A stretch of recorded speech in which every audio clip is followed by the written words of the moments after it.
السلام علیکم ورحمۃ اللہ وبرکاتہ۔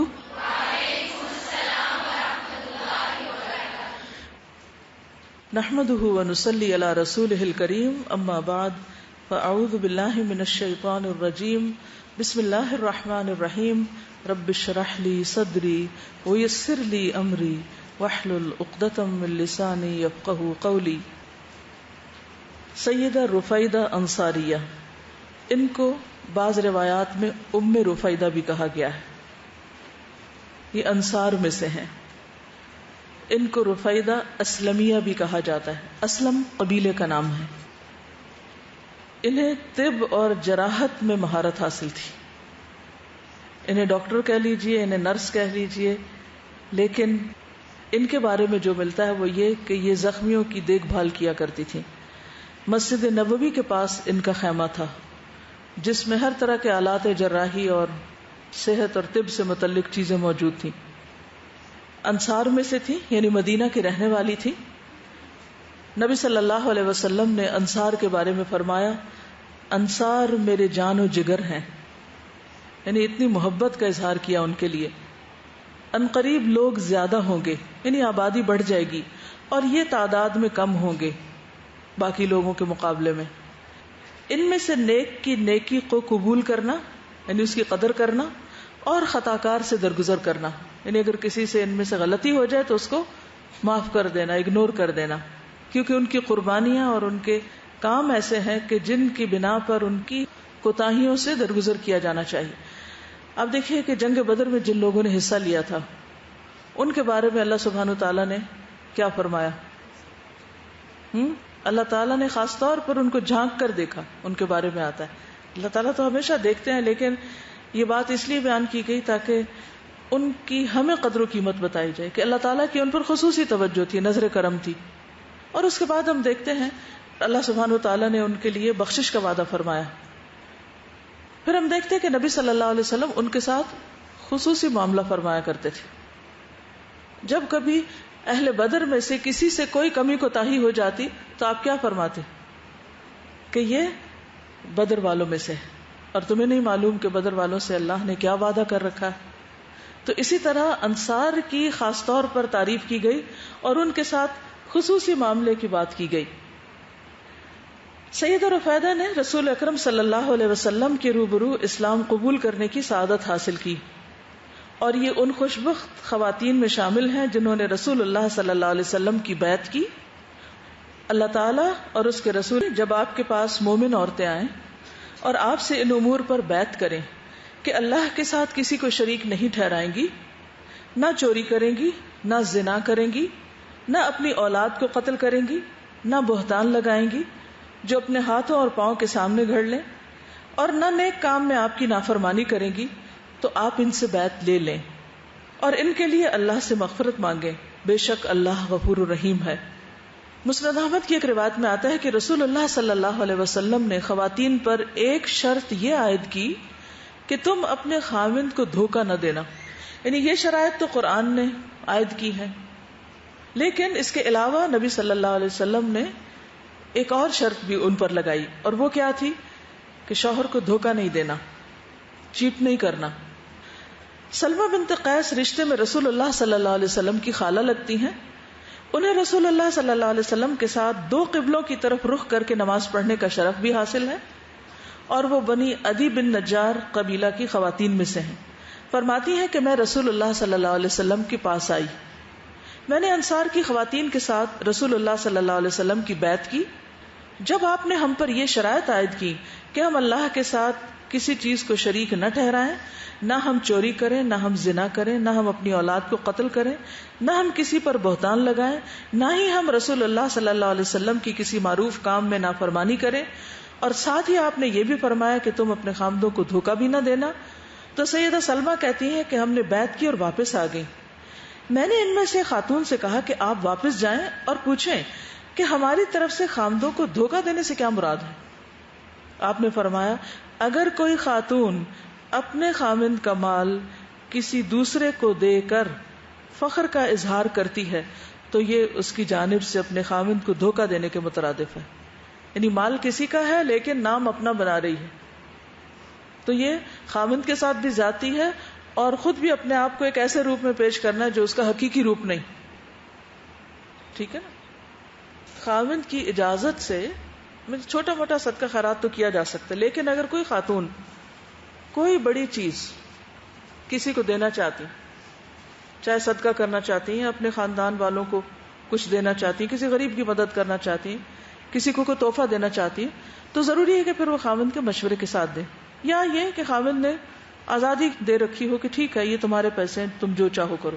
اس وقت ایک طرح سے ملکیت ہو جاتی. لیکن اگر ایسی چیز نہیں ہے، کوئی ایسی انڈرسٹینڈنگ نہیں ہے آپس میں، تو اس صورت میں عورت کے لیے جائز نہیں کہ شوہر کی اجازت کے بغیر اس کا مال لے کر اپنی مرضی سے جس پہ دل چاہے اس کو خرچ کرے اور پھر اس سے اپنا نام کمائے. یہ دھوکہ دینے میں آتا ہے. بہرحال یہاں حضرت رفیدہ کے سلسلے میں یہ بات پتہ چلتی ہے کہ انہوں نے نبی صلی اللہ علیہ وسلم سے ان امور پر بیعت کی تھی. سیدہ رفیدہ نے رسول اللہ صلی اللہ علیہ وسلم سے جب بیعت کا شرف حاصل کر لیا اور اپنے مسلمان ہونے کا اعلان کر دیا تو اپنے لیے ایک نہایت عمدہ کام کا انتخاب کیا. انہوں نے اپنے آپ کو زخمی مجاہدین کی خدمت اور ان کی تیمارداری کے لیے وقف کر دیا. اب دیکھیے کہ اللہ سبحانہ وتعالی نے ہر شخص کو مختلف صلاحیتیں دے رکھی. کوئی دو لوگ ایک جیسے نہیں ہوتے. عام طور پر کیا ہوتا ہے کہ جب ہم کامیاب ہونا چاہتے ہیں تو دوسروں کی نقالی شروع کر دیتے ہیں. مجھے اس کی طرح بننا ہے، مجھے وہ بننا ہے، مجھے وہ بننا ہے. اب ضروری نہیں ہے کہ جو اس کے حالات ہوں وہ ہمارے بھی ہوں، اور جو اس کی سوچ ہو یا جو اس کی صلاحیت ہو وہ ہمارے پاس بھی ہو. تو ہمیشہ کرنا یہ چاہیے کہ انسان اپنا جائزہ لے کہ میرے اندر اللہ نے کون سی صلاحیت دوسروں کے مقابلے میں بہتر رکھی ہے اور میں کون سا کام زیادہ اچھی طرح کر سکتی ہوں. صحابیات کی زندگی ہمارے لیے بہت بہترین نمونہ ہے. تو حضرت رفیدہ نے اپنے لیے کیا دیکھا کہ وہ علاج کر سکتی، زخمیوں کی مدد کر سکتی، کیونکہ مدینہ پر اس وقت بہت مشکل حالات تھے.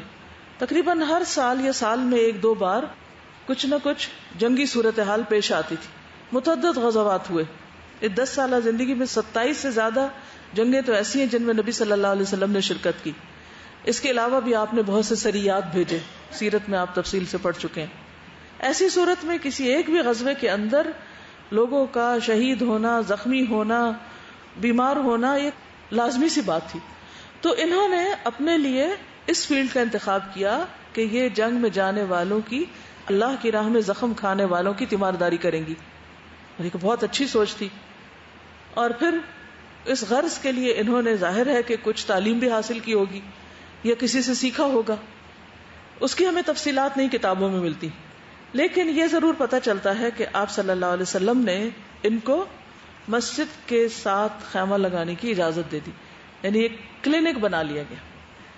تو اس سے کیا پتہ چلتا ہے؟ کوئی دینی ادارہ ہو یا کوئی اسکول ہو یا یونیورسٹی ہو، جہاں بھی جیتے جاگتے انسان رہتے ہوں، ان کے ساتھ اونچ نیچ ہوتی رہتی ہے. تندرستی بیماری اللہ کی طرف سے ہے، اور اس کے ساتھ یہ کہ انسان کمزور ہے، سردی گرمی اس پہ اثر کر جاتی ہے.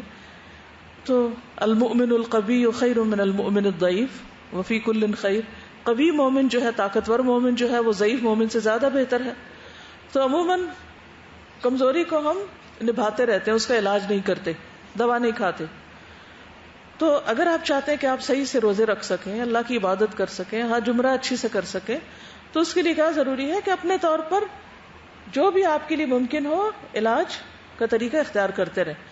تو ہم دیکھتے ہیں کہ مدینہ میں بہت سارے کلینکس نہیں تھے یا بہت سارے ہاسپٹلز نہیں تھے، کیونکہ وہ لوگ بیمار کم ہی ہوتے تھے.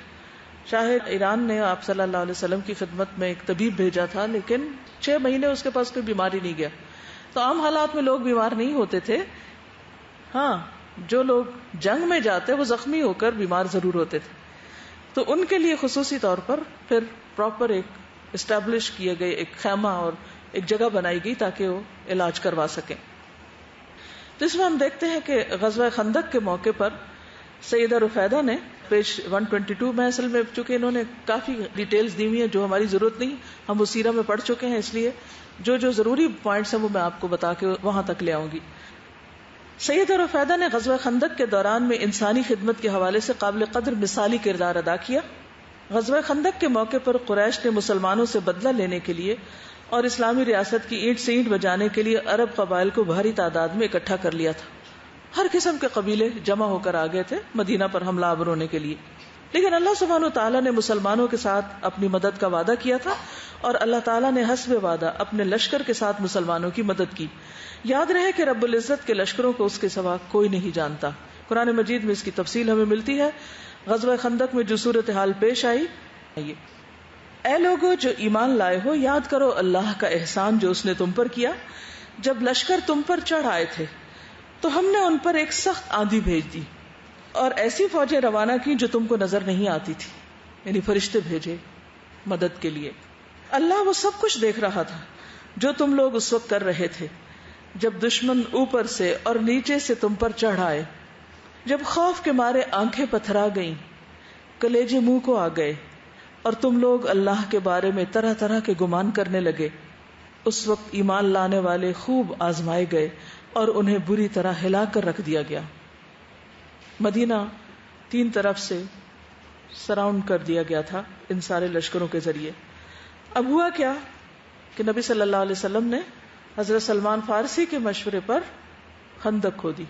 اس خندق کے کھودنے میں خود بھی شریک رہے اور دیگر صحابہ بھی. اب یہ چیز دوسرے قبائل کے لیے بالکل ایک نئی تھی، کیونکہ عربوں کے ہاں ایسی کسی جنگ کا کوئی رواج نہیں تھا. جب وہ مدینہ کے قریب پہنچے تو دیکھا کہ مدینہ کے اندر داخل ہونے کے اور ان کے بیچ میں ایک بہت بڑی خندق حائل ہے. اس وجہ سے وہ خندق کے پار ہی رک گئے، لیکن خندق کے آر پار کچھ نہ کچھ تیر اندازی ہوتی رہی اور جھڑپیں ہوتی رہی. اس سلسلے میں ہم دیکھتے ہیں کہ سیدہ رفیدہ نے خندق کے قریب اپنا خیمہ نصب کر لیا تھا. خیمے کا فائدہ کیا تھا کہ وہ ایک ہی جگہ فکس نہیں تھا، اپنی چیزیں اٹھائیں سمیٹی اور دوسری جگہ، کیا کہیں گے یہ کون سا کلینک ہے؟ Mobile clinic.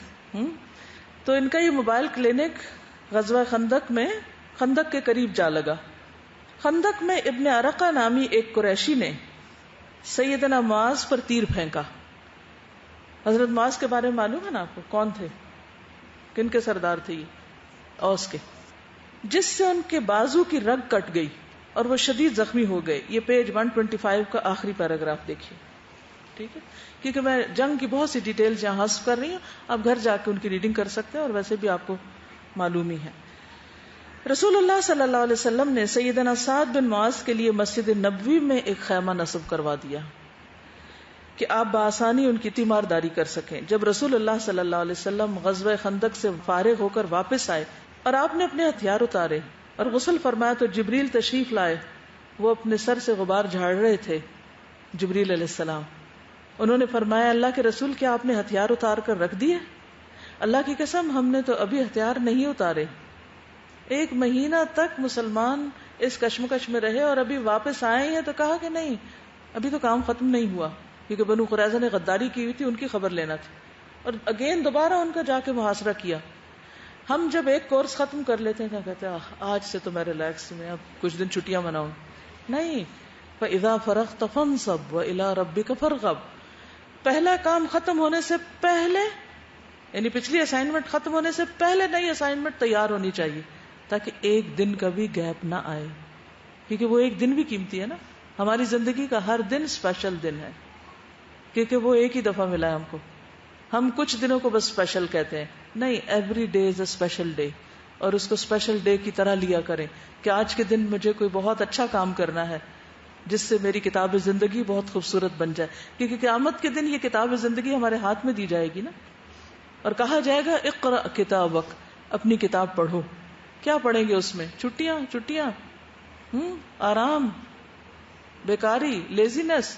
آج کچھ نہیں کیا، آج بہت بور تھے، آج دل نہیں چاہ رہا تھا، آج بہت لیزی ہو رہے تھے، موسم بڑا خراب تھا، گرمی زیادہ ہو گئی تھی، گھٹن تھی.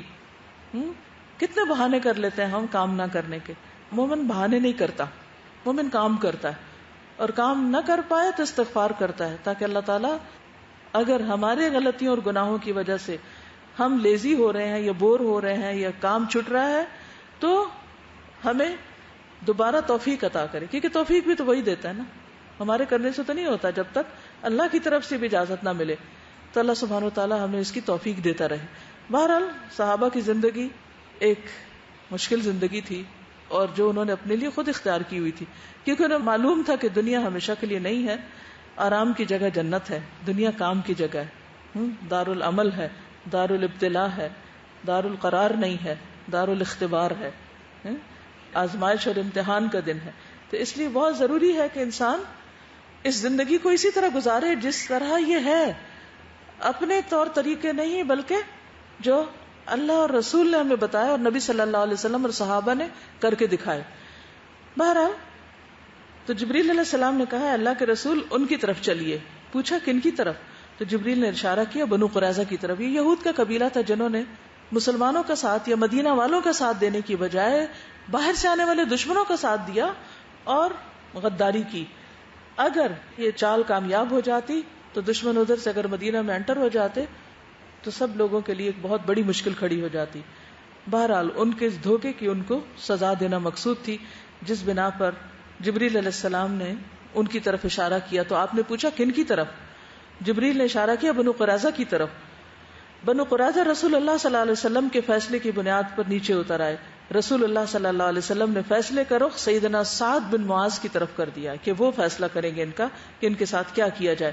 بہرحال وہ مشہور فیصلہ ہے جس میں انہوں نے ان کے جنگجو افراد کو قتل کرنے کا حکم دیا تھا اور بچوں اور عورتوں کو گرفتار کرنے کا اور ان کے مال و دولت کو ضبط کرنے کا، کیونکہ انہوں نے یہ ایک طرح سے غداری کی تھی.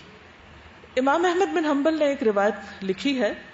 علقمہ بن وقاص کہتے ہیں کہ مجھے سیدہ عائشہ رضی اللہ تعالی عنہا نے بتایا، وہ کہتی ہیں کہ میں غزوہ خندق کے دن لوگوں کے نشانات قدم پر چلی جا رہی تھی، پیچھے پیچھے جا رہی تھی. مجھے زمین کی دھمک سنائی دی. میں نے غور سے دیکھا سعد بن معاذ اور حارث بن اوس چلے آ رہے ہیں. حارث نے اپنی ڈھال اٹھائی ہوئی تھی. میں زمین پر بیٹھ گئی. میرے پاس سے سعد بن معاذ گزرے. انہوں نے لوہے کی زرہ پہن رکھی تھی. زرہ تنگ ہونے کی وجہ سے ان کے ہاتھ باہر دکھائی دے رہے تھے. مجھے اندیشہ لاحق ہوا کہیں سعد کے ہاتھوں کو کوئی نقصان نہ ہو، اور وہی ہوا کہ تیر ان کے بازو میں آ لگا. اس میں زرہ نہیں تھی. سعد بن معاذ کا جسم فربا اور لمبا تھا، یعنی ہیوج تھے. وہ جب میرے پاس سے گزرے تو یہ شعر بلند آواز سے پڑھتے جا رہے تھے، لیت قلیلا یدرک الہیجا جمل ما احسن الموت اذا حان الاجل. میں وہاں سے اٹھی اور ایک باغیچے میں داخل ہو گئی.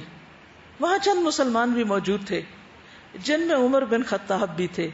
ان میں ایک شخص ایسا تھا جس نے خود پہن رکھی تھی، لوہے کی ٹوپی پہن رکھی تھی. عمر بن خطاب نے مجھ سے کہا آپ یہاں کیسے تشریف لائیں؟ اللہ کی قسم آپ بہت دلیر ہیں.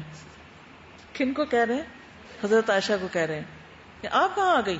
اتنے خطرے کا دن اور یہ کیا ہو رہا ہے؟ لیکن صورتحال بڑی گمبھیر ہے. آپ کا اس صورتحال میں یہاں رہنا مناسب معلوم نہیں ہوتا.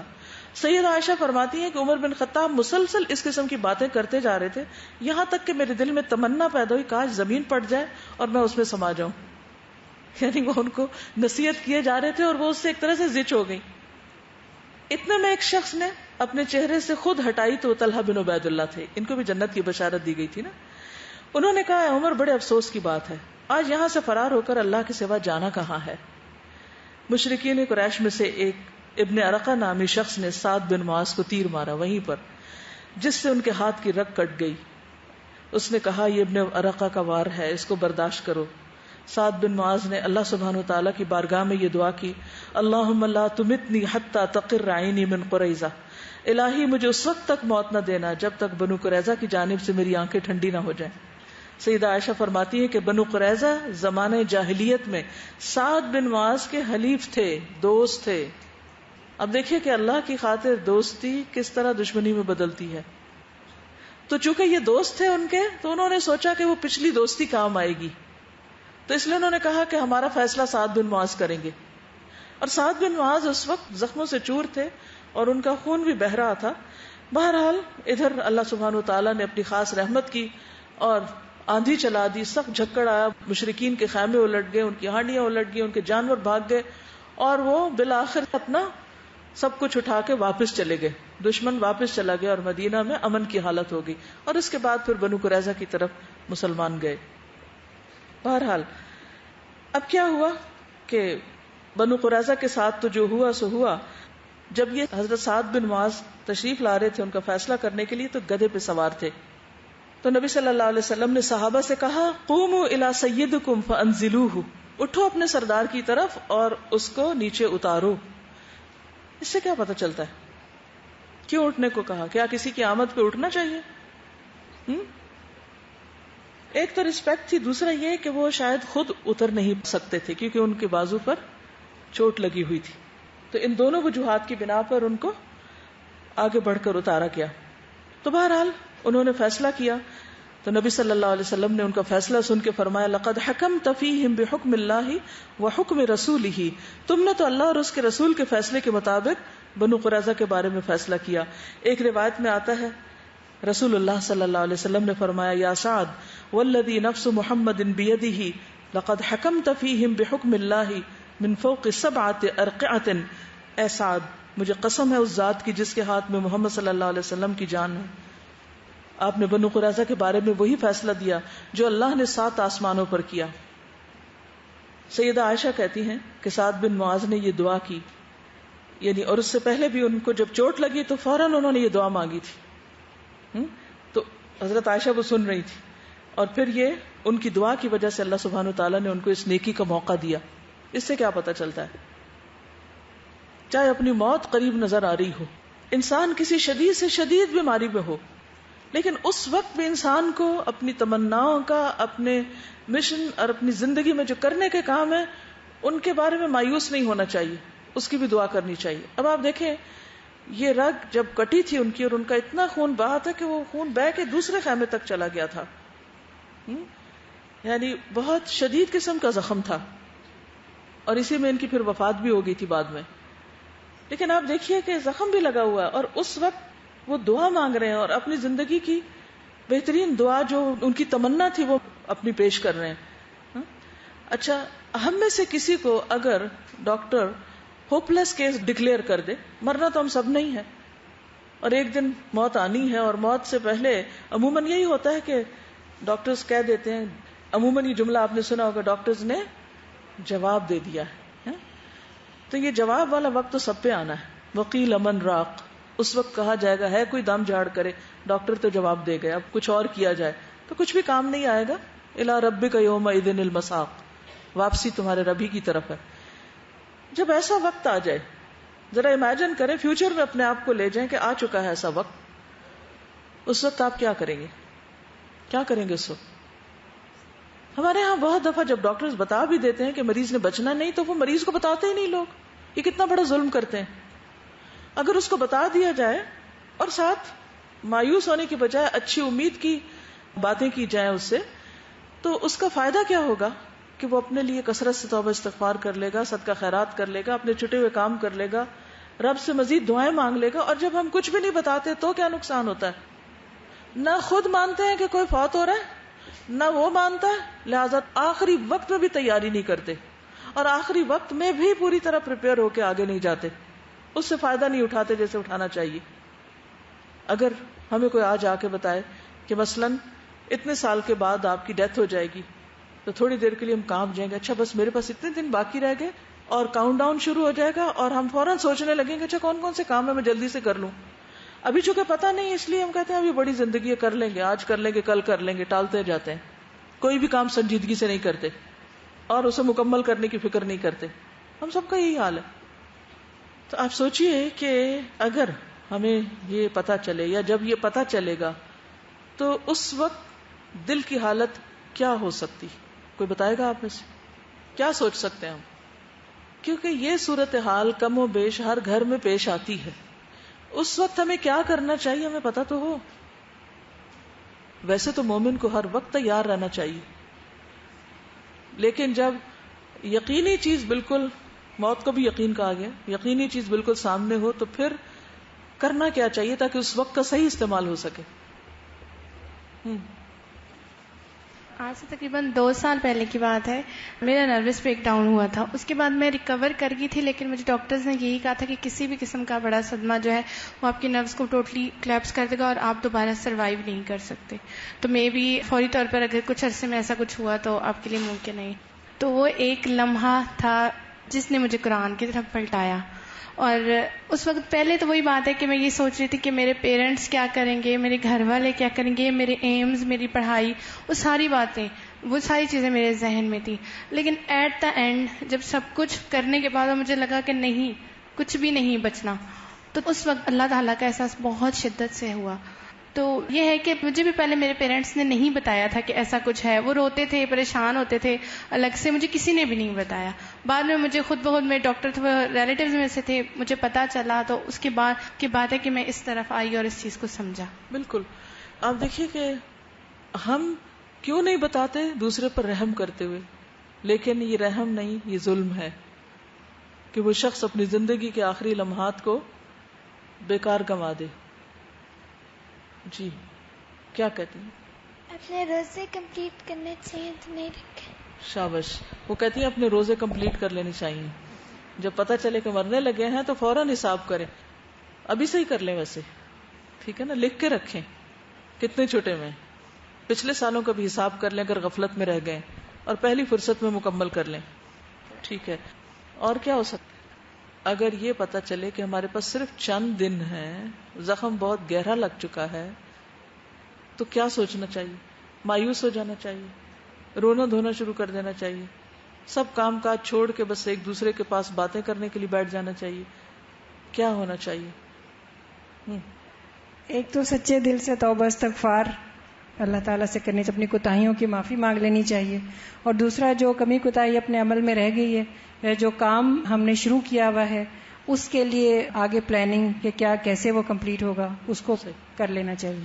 یعنی مومن آخر دم تک پر امید ہوتا ہے, اور اس کی زندگی کی جو سب سے بڑی تمنا اللہ کی رضا کے لیے ہوتی ہے, اس کے لیے فوراً اللہ سے رجوع کرتا ہے کہ یا اللہ مجھے موت نہ دینا جب تک میں یہ کام نہ کر لوں, مجھے زندگی چاہیے تیرے دین کی اس خدمت کے لیے. قرآن پاک کی تفسیر لکھی ہے کسی شخص نے, تو ان سے میری ملاقات ہوئی, تو میں ان سے پوچھ رہی تھی, کئی سال پہلے کی بات ہے, کہ آپ کا یہ تجربہ کیسا رہا, کیسے آپ لکھتے تھے, کیا کرتے. تو کہنے لگے کہ میں تفسیر لکھ رہا تھا تو بیچ میں ایک مرحلہ ایسا آیا کہ میرے ہاتھ پر بجلی کا کرنٹ لگ گیا اور میرا ہاتھ بالکل مفلوج ہو گیا, لکھنے کے قابل نہیں رہا. ہر طرح کے علاج کیے گئے, ہاتھ کام نہیں کر رہا تھا, اور مجھے سب سے بڑا صدمہ یہ تھا کہ میری تفسیر کمپلیٹ کیسے ہوگی. تو اس وقت میں نے اللہ تعالیٰ کو قسم دی کہ اللہ تجھے تیری ذات کی قسم, مجھے یہ کام کرنا ہے اور تو نے مجھ سے کروانا ہے, میں اس کام کو ختم کیے بغیر نہیں مرنا چاہتا, آپ مجھے صحت دیں, آپ کو دینی ہوگی صحت مجھے. اور کہتے کہ فریادیں کر کر کے میں نے اللہ سے دعائیں کی اور میرا ہاتھ بالکل پہلے کی طرح فنکشنل ہو گیا. سب ڈاکٹر نے جواب دے دیا کہ یہ اب دوبارہ کام نہیں کر سکتا, اتنا بڑا شوق لگا ہے اس کو. تو اب آپ دیکھیے کہ ایسی دعائیں بھی کون مانگ سکتا ہے, کون مانگے گا؟ جس کے دل میں کچھ کرنے کی تڑپ ہوگی, جس کی زندگی میں کوئی مقصد ہی نہیں ہے, جس کو کچھ کرنے کا شوق ہی نہیں ہے, جس کے اندر اس زندگی کی کوئی قدر و قیمت ہی نہیں ہے, وہ بھلا کیوں دعا مانگے گا؟ وہ کہے گا اچھا ٹھیک ہے اب آنی تھی آ ہی جائے گی, اچھا گھڑیاں گنتے ہیں بیٹھ کے, آ جائے گی کسی وقت موت. یہ طریقہ نہیں ہے زندگی گزارنے کا. زندگی موت سب اللہ کے ہاتھ میں ہے, چاہے ساری دنیا کے ڈاکٹر جواب دے دیں, پھر بھی اگر آپ دعا کریں گے تو اللہ آپ کی زندگی میں اضافہ کر سکتے ہیں. ہاں زندگی مانگے کسی کام کے لیے, بیکاری سے تو اور زیادہ ہم اپنے خلاف حجت اکٹھی کر رہے ہیں. اب دیکھیے کہ جتنے بھی لوگ ہیں ان کے جو واقعات ہیں, اس میں اصل چیز یہ ہے کہ انہوں نے اپنے آپ کو پہچانا, اپنے آپ کو پہچاننا ضروری ہے کہ کیا کر سکتے ہیں. جب دعا مانگے اسپیسیفک دعا مانگے, کوئی کام نہیں, اللہ یہ کام یہ کرنا ہے وہ سوچ کے رکھیں. ٹھیک ہے, آپ سب سوچیں, آج بھی سوچیں کیا کرنا چاہتی زندگی میں, اور اللہ کے خزانے وسیع ہیں, اس کے ہاں کوئی کمی نہیں, آپ کچھ بھی مانگ سکتے ہیں اللہ سے. جی کل میں موت کے بارے میں پڑھ رہی تھی اور لیکچر سن رہی تھی نیٹ پہ, تو مجھے اتنا ہوا کہ ہم عید آتی ہے تو ہم عید کے لیے کپڑے لیتے ہیں, ہم جیولری لیتے ہیں, میچنگ سب کچھ, اور پھر ہمیں ہوتا ہے کہ پتہ نہیں کب وہ وقت آئے گا جب ہم یہ پہنیں گے. پھر میں نے اپنے لیے, اپنی ماما کے لیے میں نے کفن لیا, اور میں نے یہ عہد کیا کہ اب یہ بھی ہم نے پہننا ہے, ہمیں پہلے سے اس کی بھی تیاری ہونی چاہیے. یہ ایک تیاری ہے, ایک اس کے بعد کے لیے تیاری ہے, اس کا بھی سوچنا ضروری ہے. یہ شارٹ ٹرم تیاری ہے, ایک لانگ ٹرم تیاری ہے کہ کل کے دن کے لیے کیا. یا ایھا الذین آمنوا اتقوا اللہ ولتنظر نفس ما قدمت لغد. ابھی ہم جب مکہ میں تھے تو ایک بردر ہیں، وہ یو کے سے آئے ہوئے تھے، سعودی حکومت نے ان کو بلایا ہوا تھا عمرے پر. تو کچھ عرصہ پہلے ان کے برین میں ٹیومر ہو گیا. جب ان کو آپریٹ کیا گیا تو آدھا حصہ نکال دیا گیا برین کا. بہرحال سروائیو کر رہے تھے. یہ وہ ہیں جو یو کے میں جنہوں نے الکوثر کو انٹروڈیوس کیا. تو ایسے ذکر ہو رہا تھا کہ ان کی جا کے عیادت کرتے ہیں. خیر میں تو نہیں گئی، لیکن ڈاکٹر ادریس اور ہشام گئے. اور چونکہ ڈاکٹر نے ان کو چند دن اور زندگی کے بتائے ہوئے تھے کہ اتنے دن ہیں، بالکل ینگ، شاید 29 ایئرس کے، اور بہت کچھ کرنے والے، ایسے نہیں کوئی بیکار انسان. تو جو شخص کام کر رہا ہوتا ہے نا، جو ایک دوڑ رہا ہوتا ہے، اس کے پاس اور بھی بہت کچھ ہوتا ہے آگے مزید دوڑنے کے لیے. تو جب یہ لوگ واپس آئے تو میں نے پوچھا کہ کیا ہوا، کیا حال ہے ان کا. تو کہتے کہ وہ ایک ہی بات کہہ رہا تھا کہ جو کچھ ہے میں اللہ کے فیصلے پہ راضی ہوں، لیکن جو کرنا ہے سٹارٹ ٹوڈے، آج سے شروع کر دو، دیر نہ کرو. کیونکہ میں نے بھی اپنی زندگی میں بڑے بڑے منصوبے بنائے ہوئے تھے، لیکن میں سب پر عمل نہیں کر سکا. اللہ نے اس سے بہت بڑے بڑے کام بھی لیے، بہت اچھے کام اس نے وہاں شروع کیے، لیکن سب کچھ نہیں کر سکا.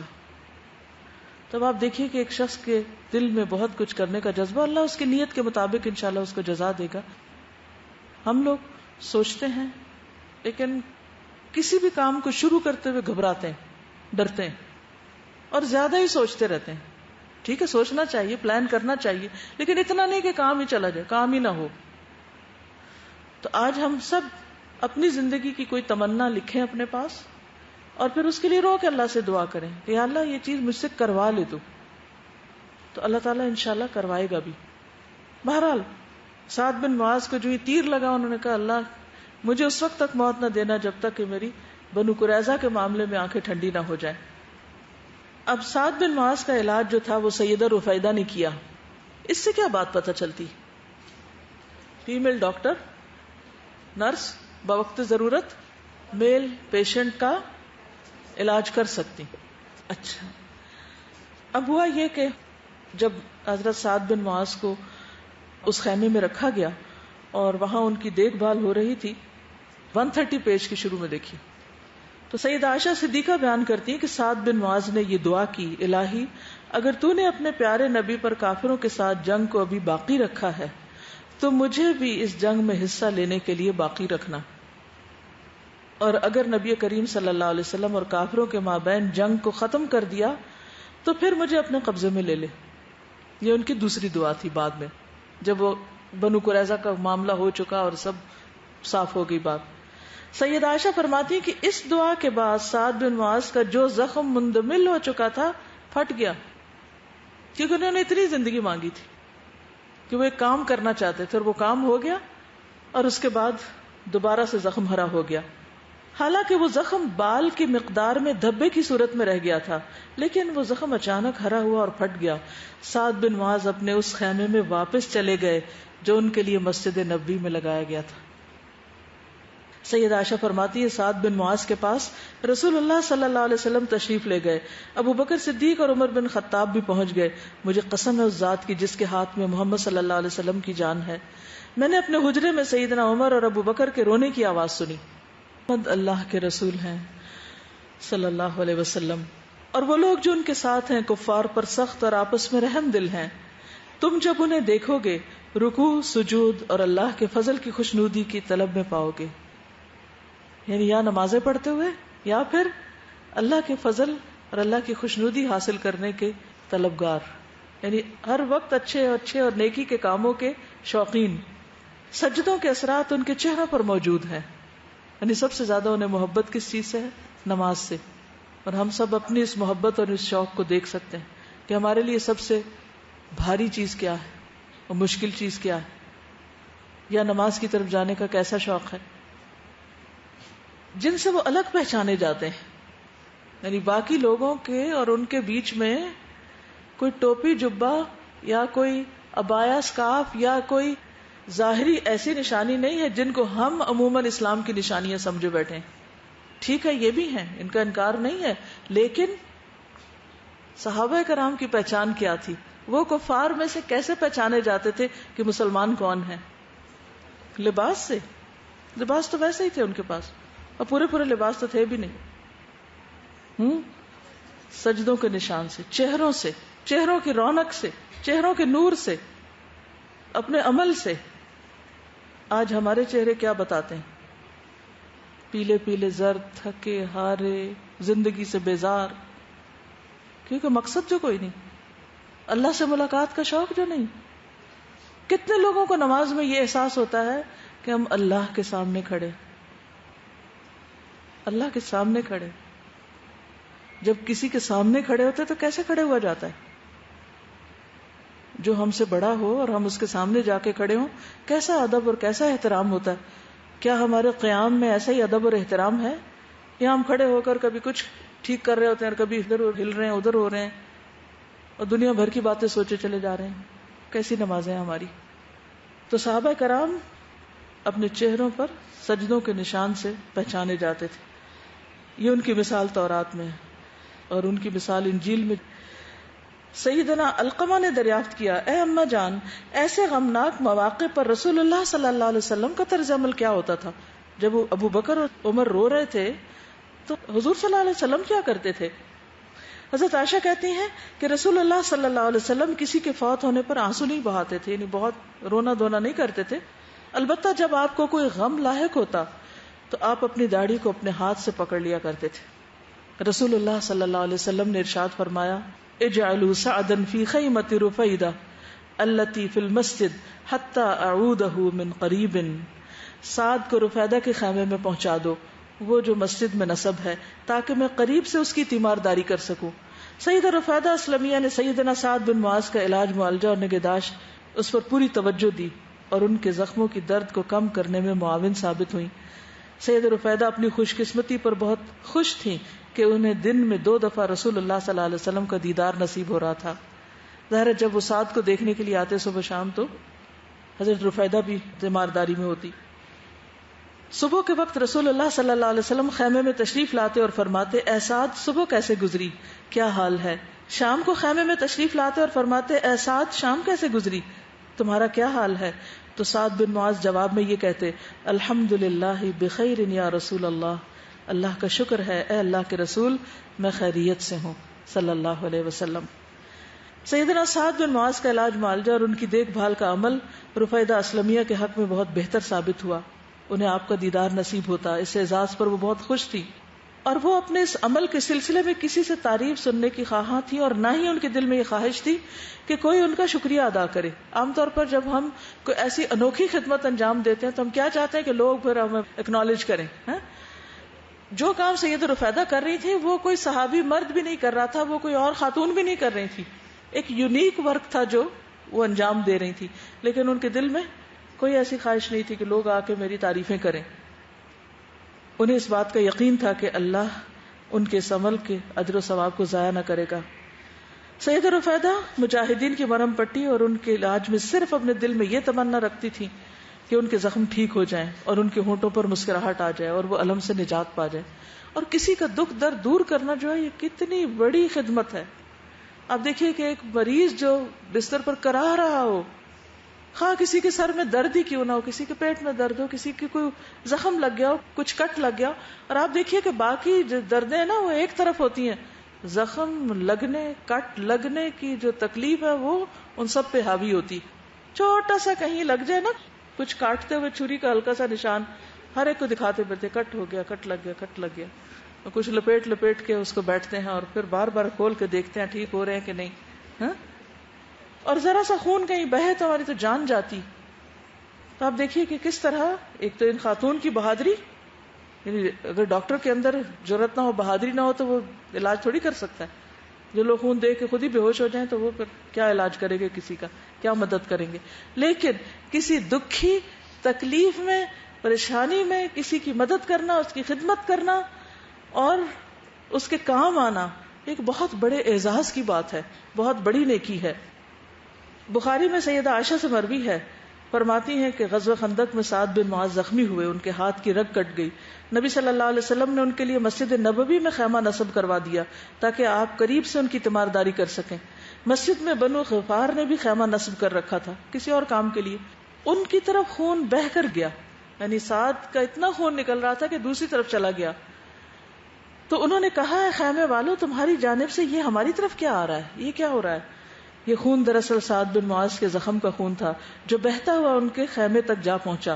اس زخم کی تاب نہ لاتے ہوئے سیدنا سعد بن معاذ وفات پا گئے رضی اللہ عنہم. آپ کو معلوم ہے کہ جب حضرت سعد کی وفات ہوئی تھی تو عرش الہی ہل گیا تھا. اتنے فرشتے اترے تھے جنازے میں کہ نبی صلی اللہ علیہ وسلم جب زمین پہ پاؤں رکھ رہے تھے تو ادھر ادھر ایسے کر کے رکھ رہے تھے, اسٹریٹ نہیں چل رہے تھے, ایک پاؤں یہاں رکھتے ایک ادھر رکھتے ایک ادھر. تو لوگوں نے پوچھا کہ آپ ایسی چال کیوں چل رہے ہیں؟ تو آپ نے فرمایا کہ اللہ نے آسمان سے سعد بن معاذ کے جنازے کے لیے اتنے فرشتے اتارے, اتنی کثرت میں فرشتے کہ مجھے پاؤں رکھنے کی جگہ نہیں مل رہی, کیونکہ آپ کو نظر آ رہے تھے نا, ہم تو نہیں دیکھ سکتے لیکن آپ دیکھ سکتے تھے. اور آپ کو معلوم ہے کہ جب آپ نے ان کو دفن کیا اور اس کے بعد دیر تک ان کے لیے دعا کرتے رہے, اور کیا فرمایا کہ اللہ کے اس نیک بندے پر بھی قبر تنگ ہو گئی ہے. قبر ہر ایک کو بھیجتی ہے, ہر ایک کو دباتی ہے. قبر کا فتنہ, قبر کی آزمائش فتنہ دجال سے قریب تر ہے. قبر کا مرحلہ مشکل مرحلہ ہے. کبھی اس گھمنڈ میں نہ رہیے, کبھی اس خیال میں نہ رہیے کہ ہم نے تو اسلام کی اتنی بڑی خدمت کی اور ہم اتنے عبادت گزار ہیں اور اتنے روزہ دار ہیں, ہمیں کیا فرق پڑتا ہے, ہمیں قبر کچھ نہیں کہے گی. نہیں معلوم کس کے ساتھ کیا ہوگا. صحابہ کرام اسی لیے ڈرتے تھے. حضرت عثمان کے بارے میں آتا تھا کہ جب کسی قبر کے پاس سے گزرتے تو اتنا روتے کہ ان کی داڑھی تر ہو جاتی تھی. کیا حضرت عثمان نے کوئی صدقہ خیرات نہیں کیا تھا؟ ہم عام طور پہ تھوڑا بہت صدقہ کر لیں تو ہم کہتے ہیں بس صدقہ کر لیا ہے, اب ہمیں آخرت کی ہر طرح کی مشکلات سے نجات ہو جائے گی. ٹھیک ہے, اچھی امید رکھنی چاہیے, لیکن مسلمان کا ایمان امید اور خوف کے درمیان ہوتا ہے. ایک طرف رجا ہوتی ہے, دوسری طرف خوف ہوتا ہے. وہ اللہ سے ڈرتا بھی ہے, اور جس کا علم جتنا زیادہ ہوتا جاتا ہے اس کو ڈر بھی اتنا زیادہ لگتا ہے. اور یہاں حال یہ ہے کہ جو جتنا پڑھ لکھ جاتا ہے اتنا نڈر ہو جاتا ہے, کیونکہ علم ایک پاور ہے. تو جتنا کوئی صاحب علم ہوتا ہے اس کے پاس اتنی پاور آتی جاتی نا, تو پاور کے ساتھ بہت فتنے بھی ہوتے ہیں. گھمنڈ آتا جاتا ہے انسان کے اندر, انسان سمجھتا ہے میں بڑی چیز ہو گیا ہوں. اور پھر بعض اوقات اس گھمنڈ میں انسان اللہ تعالیٰ سے اس طرح رو کے دعا نہیں کرتا, اس طرح عاجزی اور انکساری اختیار نہیں کرتا.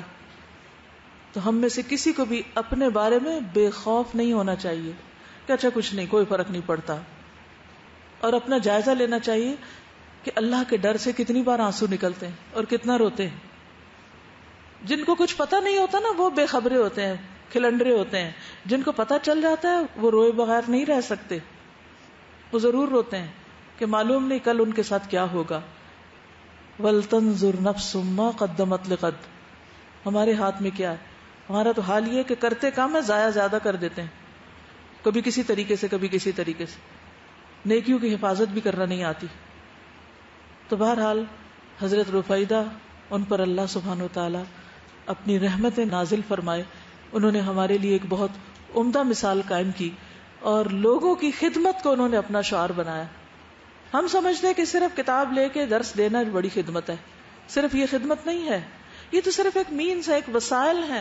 یہ تو ایک کتاب جب کھلتی ہے تو یہ رستے بتاتی ہے کیا کیا کام کیے جا سکتے ہیں, خدمتیں کیسے کیسے کی جا سکتی ہیں. تو مومن کا اپنے ہاتھ سے کام کرنا جو ہے وہ اس کے لیے بہت بڑے اعزاز کی بات ہوتی. جن کے ہاتھ پاؤں سلامت ہیں, جن کو اللہ نے صحت طاقت دے رکھی ہے, وہ کبھی کسی کی خدمت سے, کسی کے کام آنے سے گریز نہ کیا کرے, اس کو آر نہیں سمجھا کرے کہ ہم کیوں آگے بڑھیں, ہم سے یہ نہیں ہوتا, یہ ہماری شان کے خلاف ہے. چھوٹا کام ہو یا بڑا. اللہ کے نبی داؤد علیہ السلام پیغمبر بھی تھے اور بادشاہ بھی تھے, لیکن اپنے ہاتھ کی کمائی سے کھاتے تھے, اپنے ہاتھ سے کام کرنے کو عیب نہیں سمجھتے تھے. لیکن افسوس یہ کہ آج ہم مسلمانوں کا حال یہ ہے کہ کام کرنا عیب ہو گیا اور کام کرنے سے ہم بھاگتے ہیں. تو کبھی کسی بھی مقام پہ پہنچ جائیں, کسی بھی رتبے پہ پہنچ جائیں, اللہ تعالیٰ توفیق دے, صحت عافیت کے ساتھ رہیں, اور چھوٹے سے چھوٹا کام ہو, بڑے سے بڑا کام ہو, اس کو اپنے لیے آر نہ سمجھے, اسے خوشی خوشی کرے. اب یہ صحابہ کرام جو ہر وقت اللہ کا فضل تلاش کرتے تھے, ایک وقت تو ہے نماز کا, تہجد کا, نفل کا, اور باقی وقت میں فضل کیسے تلاش ہوتا ہے؟ کام کر کے، محنت کر کے، کوشش کر کے، نیکیوں میں آگے بڑھ کے. تو ہر چیز میں انسان کو نیکی کی طرف بڑھنے کا حریص ہونا چاہیے. آج کے لیے اتنا ہی کافی ہے. اگر آپ کچھ کہنا چاہیں تو ضرور کہیے. جی. مجھے ان صحابیات سے جو سبق ملا وہ یہ کہ ہم کسی بھی ادارے میں ہوں، جہاں بھی ہوں، تو ہمیں جو ہے وہ فرسٹ ایڈ کی ٹریننگ جو ہے وہ لازمی لینی چاہیے، تاکہ ہم دوسروں کی خدمت جو ہے وہ کر سکیں، بینڈیج کر سکیں، انجیکشن جو ہے وہ لگا سکیں. سم ٹائم ایسا ہوتا ہے کہ ہم کسی کو دوائی جو ہے وہ صحیح دینے کی بجائے جو ہے وہ رانگ دے رہے ہوتے ہیں، کہ اس کی طبیعت جو ہے وہ اور زیادہ خراب ہو جاتی ہے.